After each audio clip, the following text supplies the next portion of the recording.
सर्वप्रथम सगळ्यांना मी हिंदू नववर्षाच्या पाडव्याच्या खूप खूप शुभेच्छा देतो।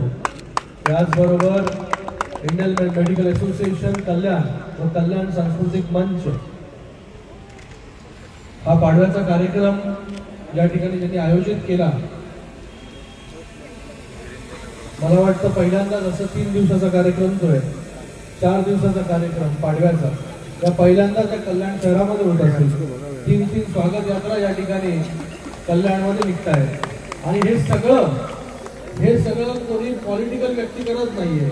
हे सर्व जे आहे हे सामाजिक भान असलेले आमचे मित्र जे आहेत, प्रशांतजी पाटील आणि त्याचबरोबर टीम त्यांची आणि गुट्टर सर, या सगळ्यांच्या मार्गदर्शनाखाली जे आहे त्या सगळ्या गोष्टी होत आहेत। मी आयएमएचे अध्यक्ष डॉक्टर सुरेखा इटकर मॅडम यांचंही या ठिकाणी मनपूर्वक धन्यवाद व्यक्त करतो, तुमचंही खूप अभिनंदन व्यक्त करतो या ठिकाणी की एक सामाजिक भान ठेवून नववर्षाच्या स्वागत यात्रेच्या निमित्ताने एवढा मोठा भव्य। मला जेव्हा प्रशांतजी आले होते माझ्याकडे इन्व्हिटेशन घेऊन, तर प्रशांतजी बोलत होते हे पण करणार आहे, हे पण करणार आहे, हे पण करणार आहे। मी बोललो प्रशांत काय सोडणार आहे का डॉक्टर वगैरे? सध्या सोडली थोडे दिवस, पण मला वाटतं मी प्रशांतजींना नेहमी सांगत असतो की डॉक्टर प्रशांत पाटील जे आहे हे कुठल्याही कार्यामध्ये जे आहे हे अग्रेसिव्ह त्या ठिकाणी असतात। कोविडमध्ये आमच्या खांद्याला खांदा लावून काम करण्याचं जर कोणी काम केलं असेल तर ते डॉक्टर प्रशांत पाटील यांनी केलं। आणि कोविडमध्ये जेव्हा डॉक्टरांचा अभाव होता आपल्याकडे, तेव्हा आयएमएची सर्व टीम जी आहे पहिल्या दिवसापासून ते कोविड संपेपर्यंत या प्रशासनाच्या खांद्याला खांदा लावून जे त्या ठिकाणी उभी होती, काम करत होती। स्वतःचा जीव जो आहे तो त्या ठिकाणी जोखीममध्ये टाकून त्यांनी स्वतः कुठलंही मानधन न घेता हे कल्याण डोंबिवली महानगरपालिकेचं क्षेत्र असं पहिलं क्षेत्र असेल की कुठलंही मानधन न घेता आयएमएच्या सर्व डॉक्टर्सनी जे आहे ते कोविडमध्ये पूर्णपणे सहकार्य करण्याचं काम प्रशासनाला त्या ठिकाणी केलं। म्हणून मोठ्या संख्येमध्ये आपण या ठिकाणी हॉस्पिटल्स बनवलं। बारीक सारीक गोष्ट जी आहे हे सगळ्या गोष्टींमध्ये जे आहे हे आयएमए त्या ठिकाणी अग्रेसर होतं। हॉस्पिटल्स बांधण्यापासून त्या पेशंटला ट्रीटमेंट देण्यापर्यंत जे आहे हे रोज आम्ही त्या ठिकाणी दिवस रात्र फोनवरती एकमेकांशी बोलायचो।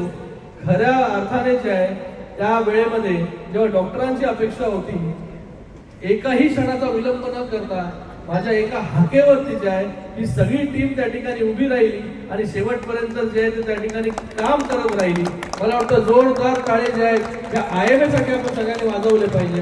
आणि आजचा हा कार्यक्रम चालू आहे, मी प्रशांतजींना नेहमी सांगायचो की प्रशांतजी आता आपण डॉक्टर आहात, चांगलं काम आपण त्या क्षेत्रामध्ये करताय, पण या सामाजिक क्षेत्रामध्ये पण प्रशांतचं काम खूप चांगलं आहे। मी बोललो प्रशांत मध्ये एक चांगला कार्यकर्ता जो आहे, सामाजिक कार्यकर्ता जो आहे तो त्याच्यामध्ये लपलेला आहे आणि त्याची वाटचाल अशीच चांगली राहिली पुढे तर मला वाटतं अजून चांगलं काम जे आहे ते वेगळ्या भूमिकेमध्ये जे आहे ते प्रशांत त्या ठिकाणी करू शकतील। अशा शुभेच्छा देखील मी डॉक्टर प्रशांत पाटील यांना या ठिकाणी देतो आणि त्यांच्याकडून असेच चांगली कामं जी आहेत या ठिकाणी होत राहू अशा शुभेच्छा मी सगळ्यांना या ठिकाणी देतो। पुन्हा अजून एक विषय बोलणार नाही, पण इलेक्शनचा माहोल चालू आहे। आपल्या सगळ्यांना एवढंच सांगतो मी, 20 मेला आपल्या इकडे इलेक्शन्स आहे।